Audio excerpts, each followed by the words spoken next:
3, 2. Hey everyone, welcome to the... Hold on, I said that too fast.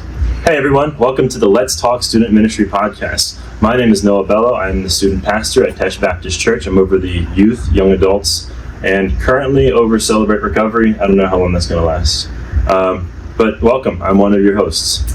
Hi, my name's Nikki Lee, and I am a youth leader here at Tesh. I help with music and VBS, Vacation Bible School, and other things. Remember, also bestie number 3, right? As of last week. So yeah, this is actually the second episode of our podcast. The setup you might notice is a bit different because we're still kind of figuring this whole thing out. But anyways, last week we kind of talked about who we are and what our plans for this podcast is. And we did promise that we'll start kind of giving you guys updates on what's happening in the ministry. And so after we led the podcast on Sunday, we had a really good day of church. And then on Tuesday, we posted something called Real Talk Tuesday. Do you want to tell us about Real Talk Tuesday real quick? Yeah, Real Talk Tuesday is a precursor to what we do on Wednesday at Youth Night, and that is Let's Talk About It. And so Real Talk Tuesday has now become the foreshadowing video that allows the students to know what we're going to talk about so they can think about it a little bit more. Now, Let's Talk About It is a segment that we always start our youth nights with. It's usually at 15 to 20 minutes. And we talk about something really deep and personal, and it's a good discipleship moment, and we give the students an opportunity to engage and to respond. Ms. Nikki usually leads that, and it sets a good stage for worship. What I like about it is that we've gotten to the point where I have our messages that I'm preaching prepared the week in advance, and then Nikki will figure out the Let's Talk About It, and then she'll post the Real Talk. I'll watch the Real Talk, and then I'll take inspiration from the Real Talk to add to the lesson. And so it's kind of like how it's both building off of each other. Yeah, and we don't, what I think is crazy about it is that we really don't connect on the two, and they seem to usually line up. Because I know what I'm doing. I'm joking. I'm joking. So yeah, last week, I guess that'll be this week, we're going through the book of Revelation right now, specifically the 7 letters of Revelation at the beginning of the book. 2 weeks ago, which is the week that the first episode actually came out or was filmed, we talked about Jesus' letter to Ephesus and about what it means to have lost your first love. And I challenged the youth group that, hey, I like that we do as much as we do. I like the way that we push and that we are living out our faith. But I feel like some of us are starting to lose focus of the main thing. This week was a lot more encouraging and a lot less challenging, and there was some challenges in there, but I read the passage where Jesus wrote to the church of Smyrna, and it was the persecuted church, the martyr church, right? For the historians out there, that's actually where the martyr Polycarp came from, and Jesus wrote to this church, and it was all encouragement, saying, I see your struggles, I see your afflictions. I hear they've been smearing around town. Oh my goodness, I'd never heard that before. Also, there's a chance that I'm pronouncing it wrong, and somebody's going to be like, "Yeah, you're crazy." Maybe like Smyrna or Smyrna. Smyrna. So I just call it the first thing I thought of when I saw it. I did that this on Real Talk Tuesday, where I was like, I'm going to say Gethsemane, and someone's going to be like, it's Gethsemane. It's Gethsemane. I used to, growing up, my Sunday school teacher would tell me that the Old Testament god Baal was named Baal, but then I had a teacher in high school that said you have to, when you read these Old Testament names, you have to pronounce every letter. And so his name would probably have been Baal or Baal. Mm-hmm. And then later on, I had a seminary professor who'd be like, no, it's just Baal. And so I don't even know what to do or what to think anymore. So I had Brother Joe Jenkins, one of our old pastors, he would always say, I really don't think God cares if I say it wrong. And I'm like, you're right. Yeah, and what's interesting, if we kind of look in the Old Testament and everything, we have people who didn't even know that Jesus was coming or what his name was, and yet still those Old Testament characters that's listed in Hebrews chapter 11 are known, and they're saying they had faith, and that faith was enough to bring them to heaven. They did not have a relationship with Jesus Christ himself as in by name, but they did have a relationship with the person of God. They just understood God to be one being with different persons. You could tell by the way David writes about it. You can tell by the way Moses writes about it. There's a passage in the Bible in Exodus whenever Moses asks God if he could just see him, and then God says, if you cover your face and you stand behind a rock, then my glory will pass over you. And it says that the person of God actually appeared and walked past it. And there are some people that interpreted that like, just like a giant human body walked there. Some people think that it was just like a regular sized person. Either way, I think it's really cool that you could see that. So many other things, like when Jacob wrestled the man in the wilderness, and the man revealed himself to be God. For those of you who don't know, by the way, Jonathan is actually working the camera right now. Hello. There's always a background guy. He is one of our young adults. He's a student leader, kind of holds multiple titles right now, and he's hoping to get more involved with media ministry, maybe even find a career in media ministry in that. So, but back to Revelations. What do you think about how Youth Night went this week? So what I really love about how God works is that we had a couple of youth here. Was it last night? The night before? Mm-hmm. Wednesday night, that were really going through something heavy. Mm-hmm. And we've talked about it before. A lot of our youth have things in their life that are heavy all the time. But we had a couple that were just really going through it. And had it been the week before where you were challenging them and charging them to be one way, I don't know that would have been as healing as the message Wednesday, which was about encouraging mm-hmm. each other. And, I thought it was powerful that one of the ones who was hurting still got up here and tried to lead music, and that they rallied around each other. And it was powerful. I just felt they were very open during Let's Talk About It. So I just felt the Holy Spirit was... Oh, absolutely. There's a passage, and it's a passage I actually read in the last episode that came to mind whenever I saw what the kids was happening. And to give you guys some context, one of the students in our ministry is having a hard time right now, and she was supposed to sing and lead worship for us, and we decided that we were going to give her an opportunity to sing. To be fair, I asked her and pushed her to sing, because I think I don't know that if you've never led worship broken, that you truly know what it feels like to lead worship in the best way. And so I wanted her to experience that. But the beautiful thing was, she got up, she got about through a verse and a half, and there was somebody who rushed up when she couldn't hold it together and took her spot so she could walk. And it was this beautiful dynamic where, on the one hand, the ministry was there for her whenever she had that moment, but on the other hand, the ministry was also able to continue in the fact that one girl came and started singing. They saw what she was going through, and they started singing songs they'd never sang or heard. They'd never sang or heard before. That's crazy. In the meantime, other girls surrounded the one that was hurting, and they went into the back of the room and they worshiped together. And then Ms. Nikki had finished her talk, and so she was able to go back there, and then I was able to kind of maintain what was going on. I think that's an important part of how our ministry works, and how any ministry should work, is if you have enough hands and feet that nothing stops, but you can love people. So if we didn't have somebody in the sound, and all the people at players playing music, and you doing what you do, and Jonathan doing what Jonathan does, then I couldn't have gone back there for 10 minutes and just loved on her and held her so she cried, But we can, because we have enough. If there is one big tip that we ever give any other youth leaders out there, it should be have enough people that you can actually love your kids. In fact, we're going to spend a lot of time on the story of this ministry, because last week we talked about doing it, but we ran out of time. And so I figured that we would dedicate this episode to that. But before we get there, I do want to talk a little more about this week, because there's some other stuff that happened as well. But whenever this happened with the worship time, I remembered the passage that I read actually at this last episode, and it's really cool how God does that. You'll pull out a passage, and then it'll come back, and then it'll be used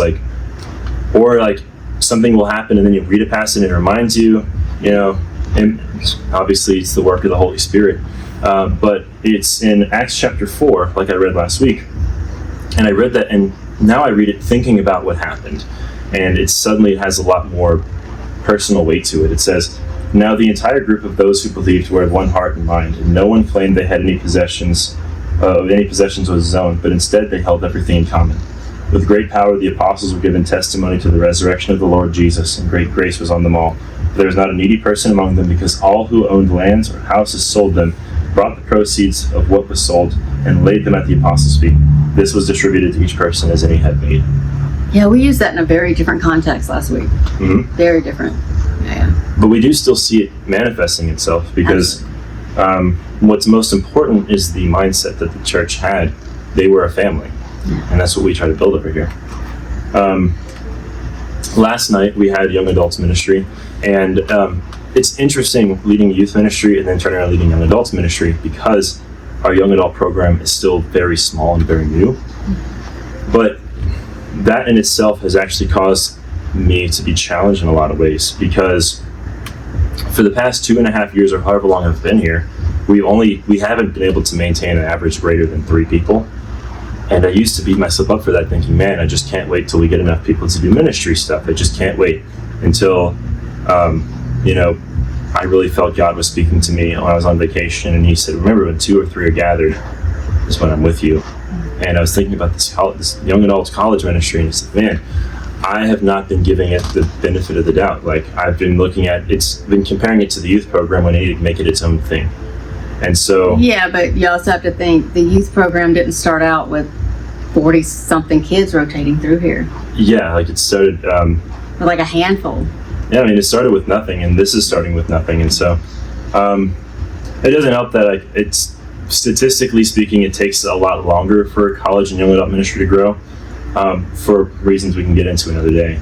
But yeah, about how like only 1% stay in church after they leave high school. Yeah, and anyways, there's a lot more that gets into that, but we started a series around the same time that we started a series in Revelation, but I walked through John in the young adult ministry. We're talking about Jesus and the person of Christ and what his mission was. And what we do now is at 6:30, I'll have the doors open all day for people to come and show up. At 6:30, I'll have a meal ready. We'll eat, and usually play a game and talk and everything. At 7, I do a icebreaker question, 2 worship songs. I usually talk to them about like announcements and stuff. 2 worship songs, and then I'll actually give a sermon. Short sermon, usually a lot heavier, more education based. And then after that, we do breakout groups.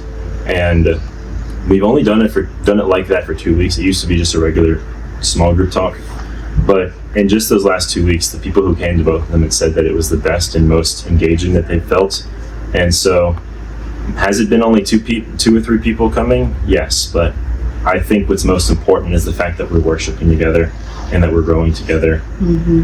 I think that we've seen time and time again, because you and I serve in a lot of ministries together. We don't just serve in youth. Almost every ministry we do, we're doing it together. And so we've seen that when we finally give structure to something, and it's like God knows that the 2 of us will muck it up unless it has structure, because we're both so ADHD.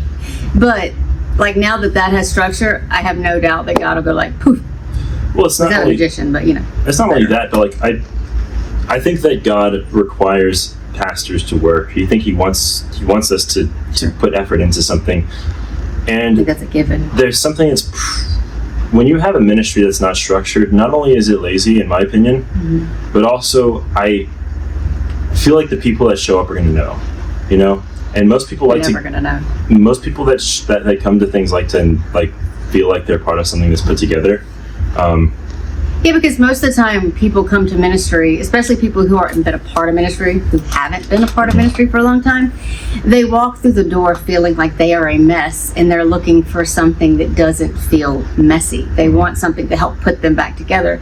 And so if you walk into a ministry that's like, who's on first, what's on second? I don't know, third base.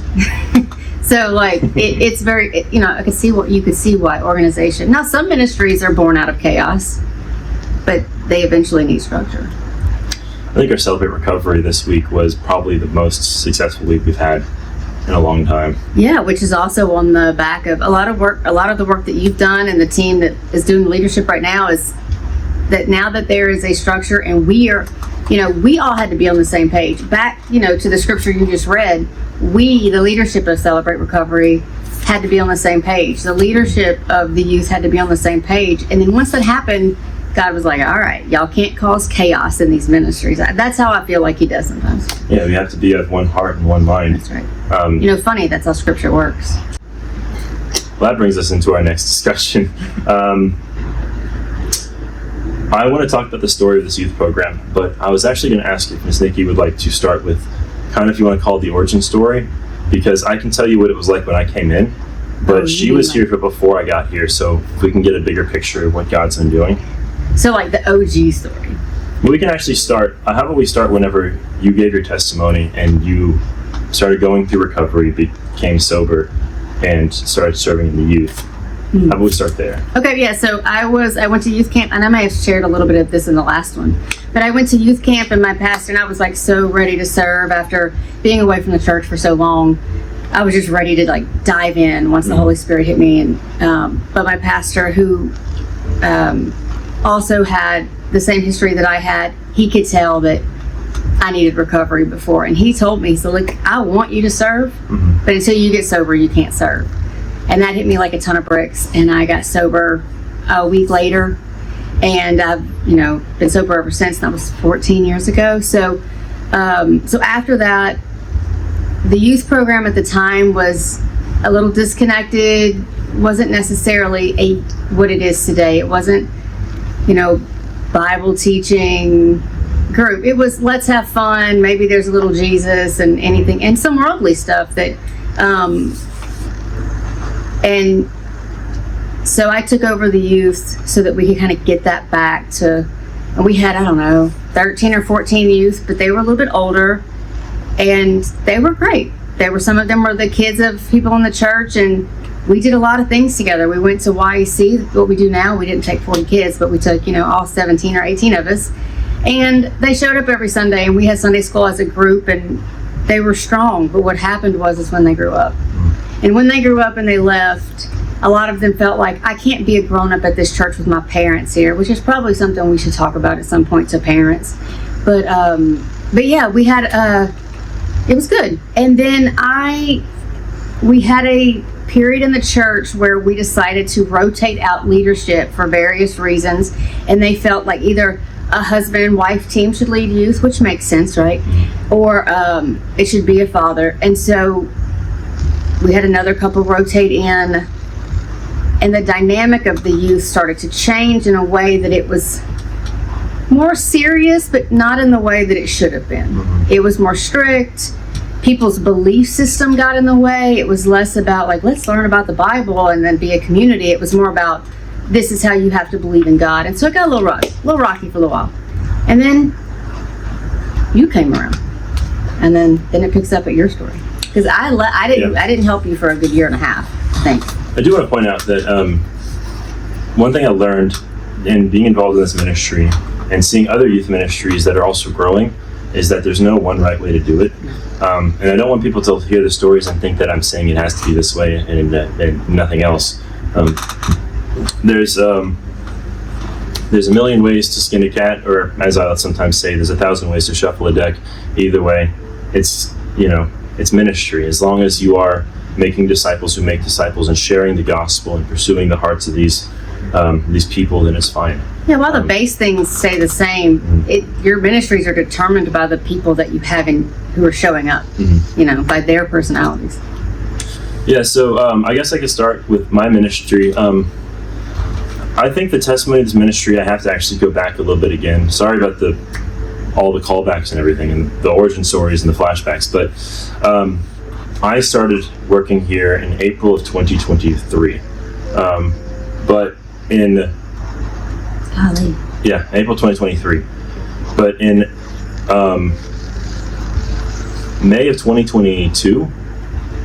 April of 2022, I started working as the intern at First Baptist Church of Lafayette.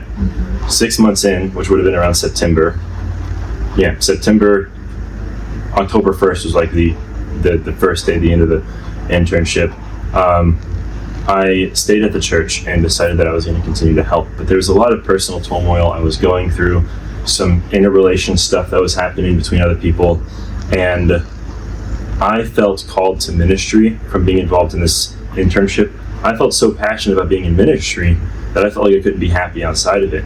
And so with that, I just left my ministry job, and I didn't know what I wanted to do.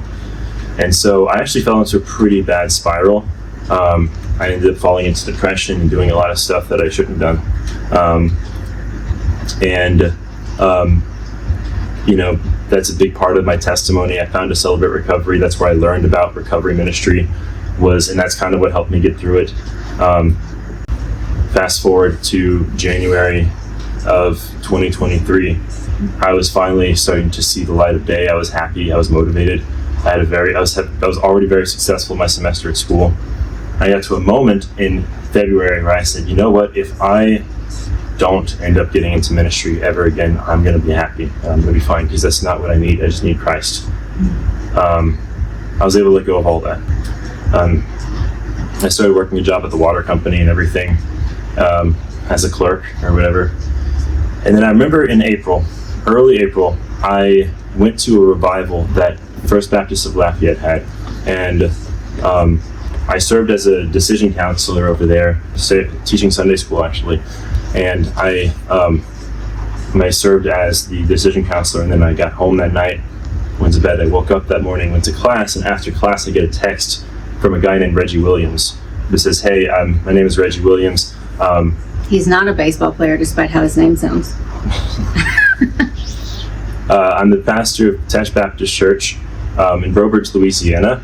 I would like to talk to you about a job. And so I reached out. We ended up scheduling dinner, and we went to Mel's, and this is where everything kind of connects. I found out that he was given my phone number in November of 2022, around the same time that I was about to make the decision that I made. And something told him, he said that just not to do it. He said the church is not ready, and the guy who gave him the number said, I'll let you know, Noah is very young. You might have to babysit him a little bit, So he decided not to call me. Then something happened in the church. I don't know what it was, but something happened in the church leading up to April of 2023 that made Brother Reggie realize, I need a youth minister, and this is the only number I got. And so he asked his son, who goes to First Baptist of Lafayette, what he knows about me. And then Adam was like, oh yeah, he's solid. In fact, come to the revival. He's leading as I heard he might be leading as a decision counselor. You can watch him. Brother Reggie said he could see the way I carried myself, that I was filled with joy, but also had some level of peace that he'd never seen before. And the way that I worshiped was so magnetic that he just felt the need to reach out. That was actually something he told me about you too, was that he kind of just really appreciated how you worshiped unencumbered. Yeah. And I don't think I would have worshiped like that if it wasn't what I'd just gone through, because I remember that night worshiping, and I was tearing up thinking about what God had delivered me from. And what I learned at Celebrate Recovery, which is that at the end of the day, he delivered me from myself. Sure. Because, I'm being with complete awareness of mental health, and I totally get that. I think that we need to talk about mental health more.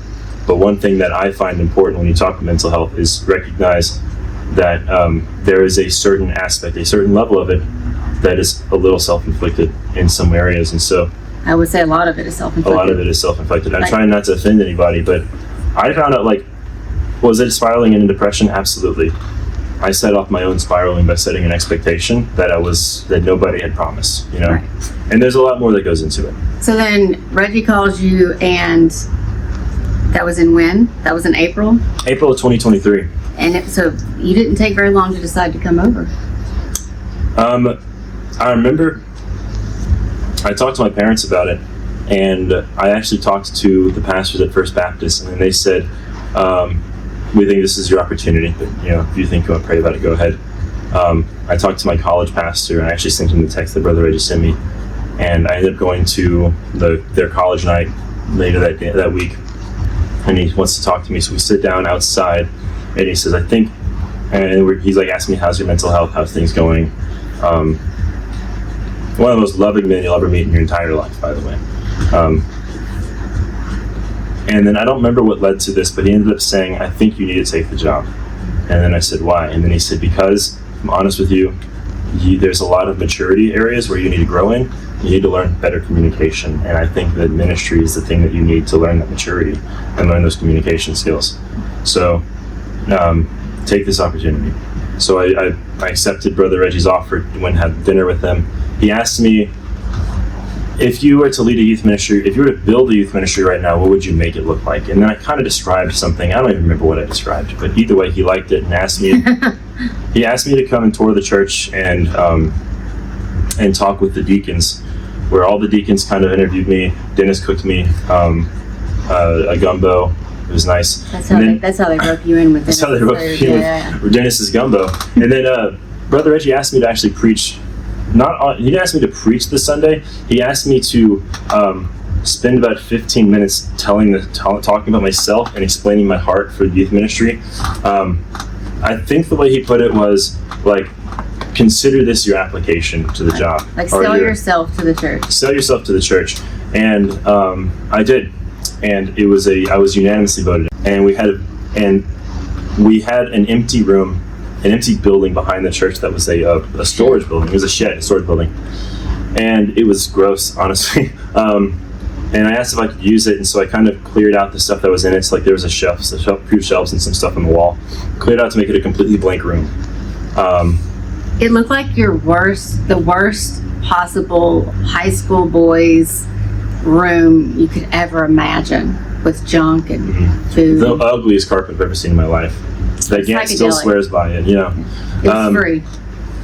I went and I grabbed about 20 chairs and I just put them in the room and stacked them up and everything and made a big old circle. And I remember Brother Reggie saw that and he's like, man, you have a lot of faith if you think you're going to get this many kids in here.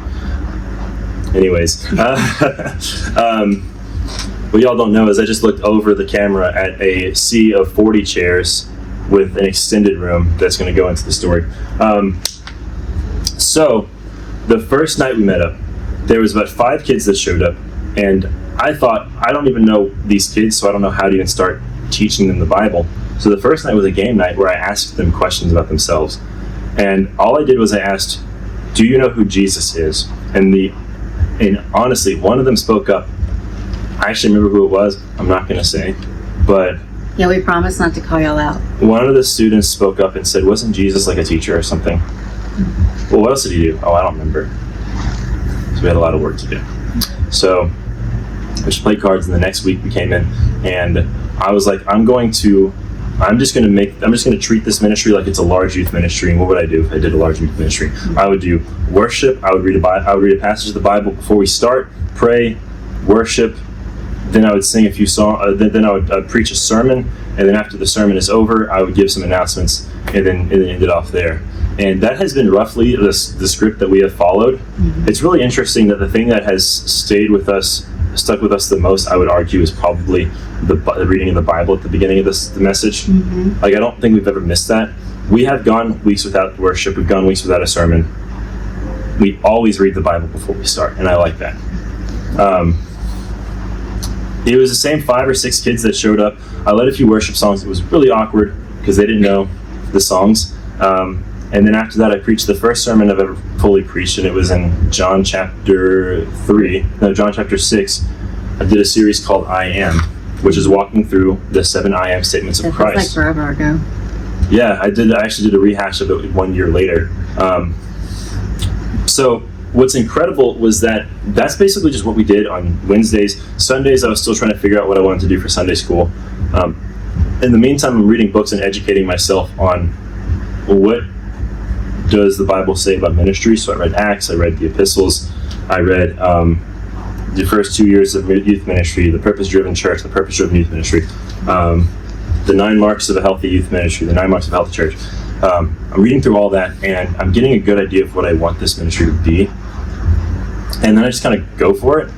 And we very quickly went from 5 to 10, and we had about 10 to 11 kids on regular for the first few months. I remember going into the summer, the church was already like, oh my gosh, I didn't expect you to do this much. And at the end of the day, I still thought that I was going to be there part-time. At the end of the summer, Miss Tara, they came and started helping out. That wanted to be involved, and she became the slideshow person. So we actually had a slideshow for once when we do songs. And I remember back then, you just had a computer with a cord, and so you were right under the thing the whole time. I didn't know what else to do, It was a small room, and we had just this. There's actually this same TV that was on the wall,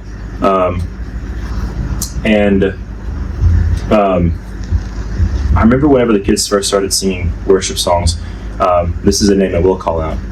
I remember it was one of the weeks. It was the first day.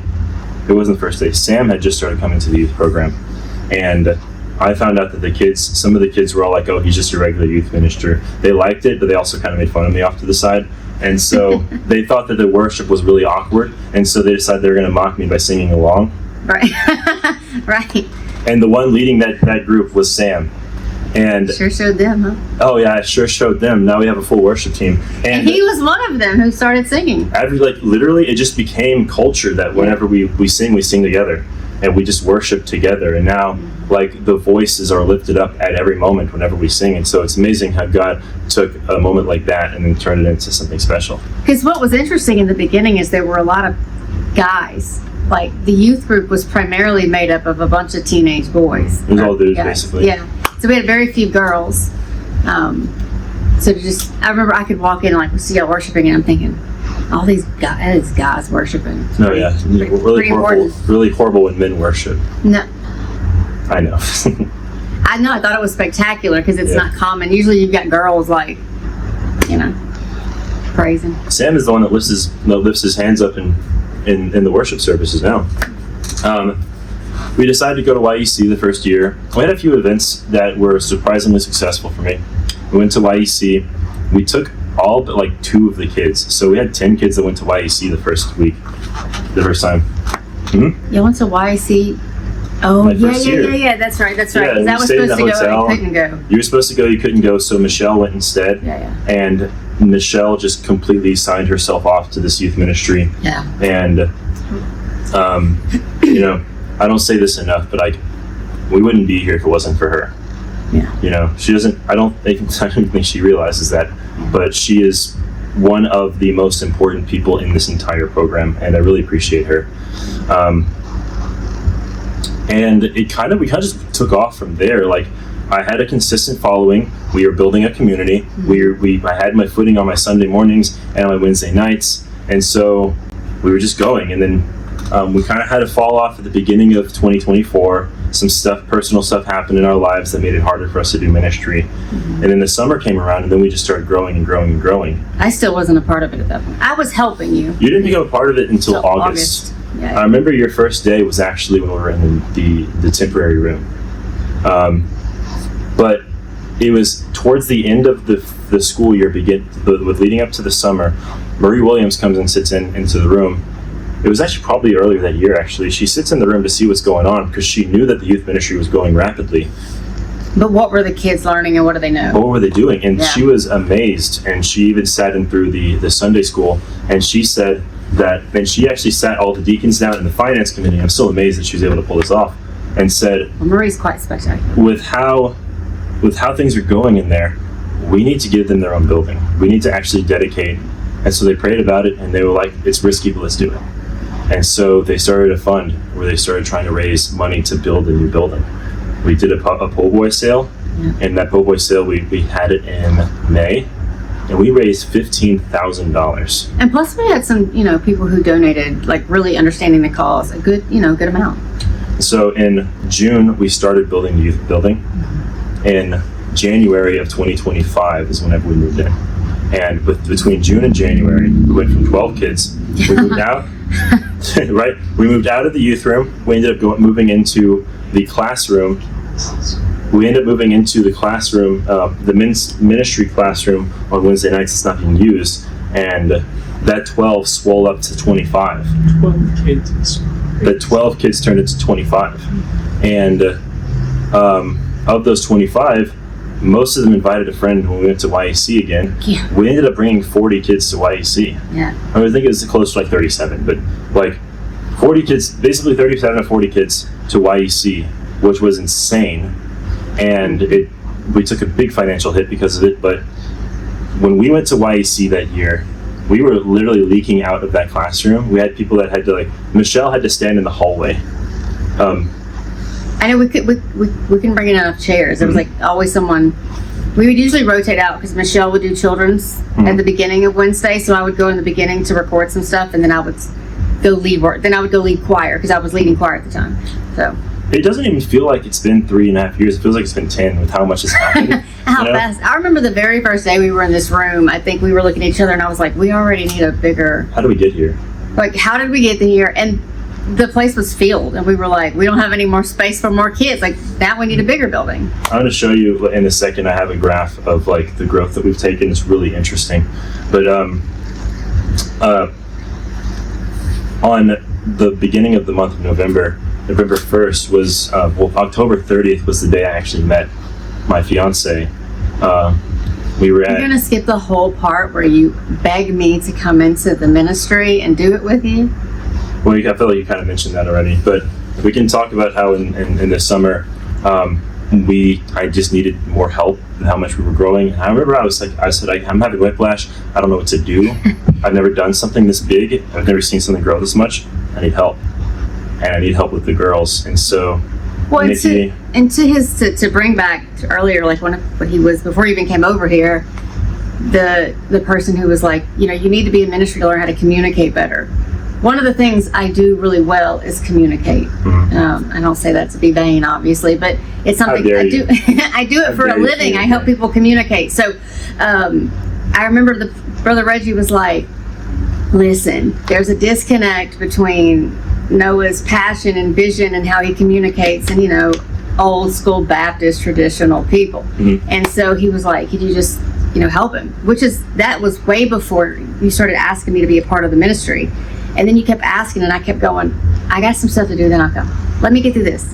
And then eventually, their own dead girl. And then eventually I ran out of, I need more time before I can come. And so I was like, well, I guess. Yeah, all the time in the world, I guess I can't go. Yeah, like all that stuff's done. So there was no excuse anymore. But yeah. So what was your, what is it that made you go from honestly being a little reluctant about it to just being like, oh, I'm on fire for Jesus now?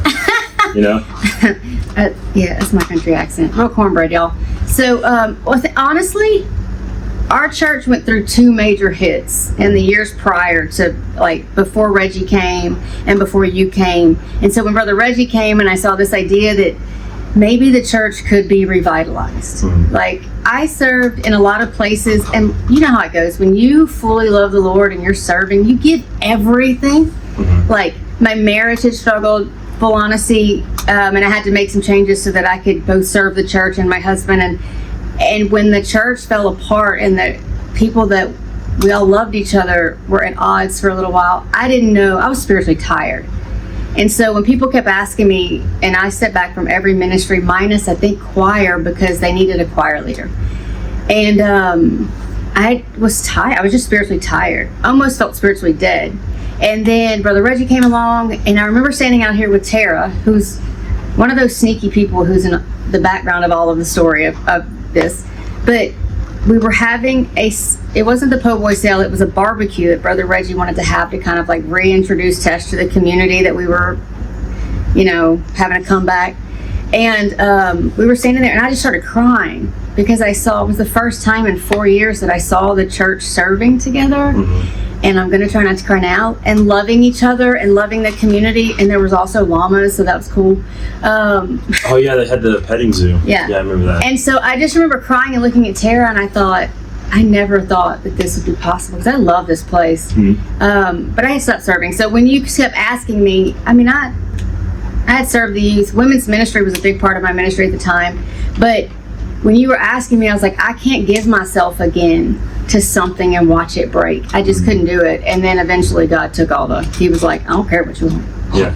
He has a way of doing that, doesn't he? Yeah. So then what happened after that made you decide to come help out? And then when you joined the youth ministry, you're like, man. Well, I think coming in the beginning, when I first started coming in, obviously worship's a big deal for me. I love worship. I love music. I've been a singer my whole life. And I would come in and I would see the kids, and everybody laughs a little bit, but I would come in on Wednesday night and see Diego and hear Diego. You said we weren't calling people out. But this is a good thing. We're going to say the positive things, but Diego just had this, he didn't care. He was just giving worship over to God. And even when he's singing off key. Yeah. clashing symbols. And so, and then I saw Adeline, who was shy and up there leading music. And I just remember I would sit on the side and just watch, and it was beautiful. And I just felt very connected to that. And so I would listen to the messages. And I remember sitting. It was actually, we talked about this earlier, about a video clip that you liked that I did. It was that night. And you explained the hermeneutics and the Greek word behind a passage. And I went, that's incredible. That's what we should be teaching kids, to have a passion for theology and what it means. And so, I don't know, I was kind of hooked after that. I was like, there weren't a lot of guys, and I knew mental health is a big deal to me. And, kids are really struggling with... What was the last thing you said? What? There weren't a lot of guys? I mean, there weren't a lot of girls. I was about to say, I don't remember if there was more guys or more girls, but if you think that, then I guess it's really interesting, because you'd said earlier that there were a lot of guys. I misspoke, but there were a lot of guys, there were a few girls, and it was important to me. Mental health is important to me. I worked in recovery for a long time, and I thought it was important, and you did too. We both have a kind of a heart for mental health, that we needed to take God's word and help them apply it in a way that gets them through the hard stuff that kids go through, youth go through. Because if parents think, or the adults in the church think, that they understand what these kids are going through, it's not like when they were young, and it's not even like when I was young, and it's not like when you were young. It's getting harder and harder every generation. And so that's kind of when I was like, well, my mental health background, I can help there. And the girls needed that. They needed an actual biblical woman in their lives. And I mean, I think what Michelle was doing was wonderful, because like the dynamic you and Michelle have, because you bring the information, the expertise, and everything, and you're able to connect with them in ways that she's not able to, because Michelle's a mom. Yeah. And so it's almost like the mom and aunt combination y'all have. Yeah. And so what Michelle does is she'll have the girls all come over and sleep over for weekends and all that, or sometimes she'll have the boys sleep over, because her son is also in ministry. And so it's allowed us to have a really great dynamic where you have Michelle, who is the youth group mom. Yeah. And who gets to connect with the kids, and like the girls all just like, they can't live without her. Yeah. And then they have Miss Nikki, who is like the youth group's bestie or big sister and all that stuff. And so you get the motherly love all over the expert sisterly advice and everything. Yeah, I think but the boys have that too. So we have that across the board for all of our kids, which is what I think I said earlier, is that we have the people who can do this effectively, and you see that in the growth. I mean, we're not there yet, but at some point we have a girls' lock-in where 20 girls show up, and they share their hearts in ways that just explode the girls' ministry and the youth. That really helped last year. But it started with YC. Yeah, it started with YC. I will say, I forgot to mention, since we want to talk about leadership, earlier that year, it was towards the end of my semester of college, because I was still a college student at the time. I connected. Well, you're still a college student now. I'm a graduate student. Is that the same thing? Oh, it's a college. Well, I have a friend named Jonathan that wanted to connect, that was looking for a church. That same Jonathan you introduced at the beginning of the podcast? Hold on, don't spoil the story, okay? But yeah, so Jonathan, who's working in media right now, he was looking for a church, and he was reaching out, and he found out that I was working at a church, and he asked me if he can come with me one Sunday morning. And so he came. I remember my now roommate picked him up and then drove him here. And something about the first service, he gave me a big old hug and said, I think I found my church. And then I was like, it's just because of like experience. I've had people come up and be like, oh, I'm so passionate about this, and they never show up. I was like, let's just pace ourselves, and so he came in Wednesday night, and then I think that's whenever he really fell in love with them, and they connected.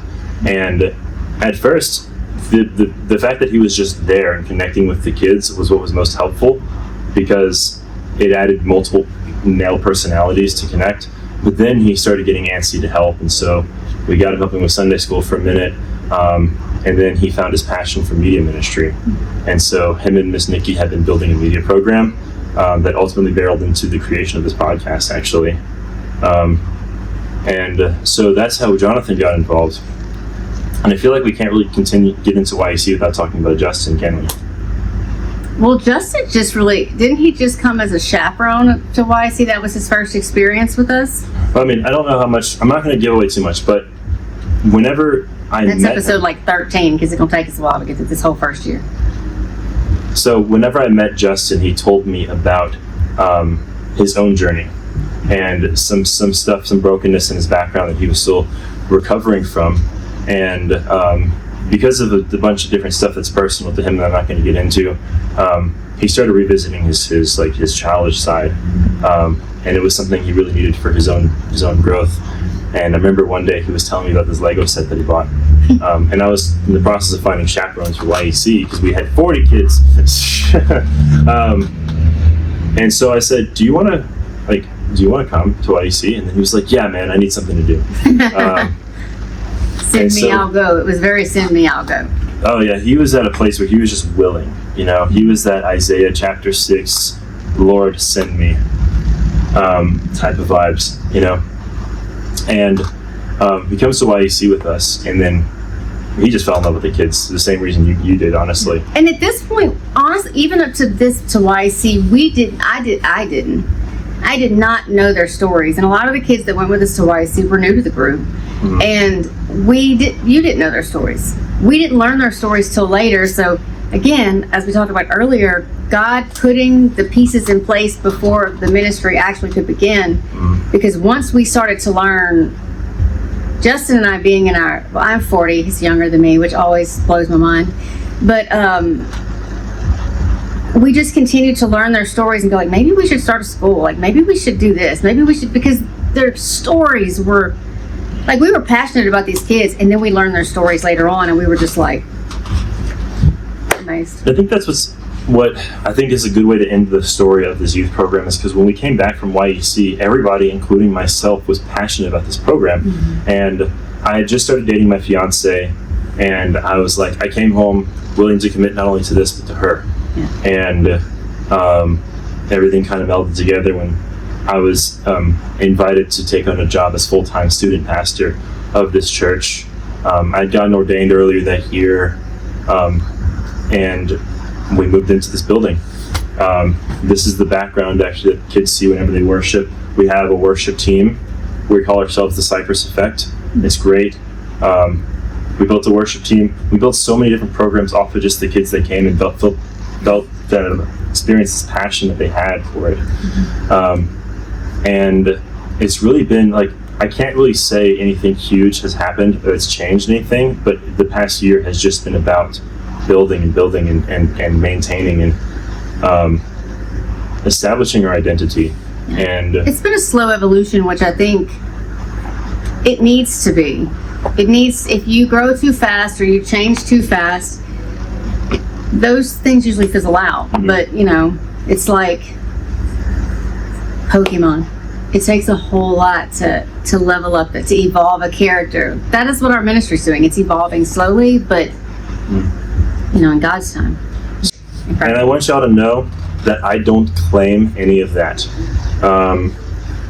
You can ask any of my friends, you can ask Jonathan and Nikki, that this entire time I've been running around ripping my hair off saying, I don't know what to do, In fact, there was a long period of time whenever I had so little faith in myself that I just assumed that my teaching was always bad. And so when I saw us grow, I was like, well, we're not growing because of my teaching, obviously. And so I'm thankful that God really helped me stay humble in that area. Well, it takes, and this is probably why God put the team, because before you started ministry, I had already been doing ministry for probably 15, 16 years. And so there were a lot of times when you would be like, I just don't know what's going on. I don't know why we're not growing. I don't know. And I'm like, patience, Title 1. Like, you gotta have patience because it takes a little while. And now I'm at a place now where like, I'll have moments whenever I get stressed and anxious, but now that I have a support system, I have a fiance who is preparing. We're going to get married next year, and she's preparing to come in and get involved. I've committed myself to full-time ministry now. Like I'm either going to stay here for the rest of my life, or I'm going to go somewhere and I'm going to build more of this wherever I go. He wants to be where the people are. So that's the story of this youth ministry, and I know that we I know that a lot of that was probably word vomit. We're probably going to edit some of it out. But I'm hoping that as we go, that the viewers who don't come around are going to get to see the greater story, and the viewers that come are going to be able to connect because they were there. And it's important that we tell the story in these, they're not micro, but in these small details versus like, yeah, we went to YC and boom, we just grew. We need to show the slow progression, especially if other, people who are trying to build a youth group, or, they need to see it. And, I think our youth, when they watch this, need to see what we saw as we were going through, what we saw in them, what we saw in ourselves, And what I like about this is that we're at a place now where I think we're about to grow even more.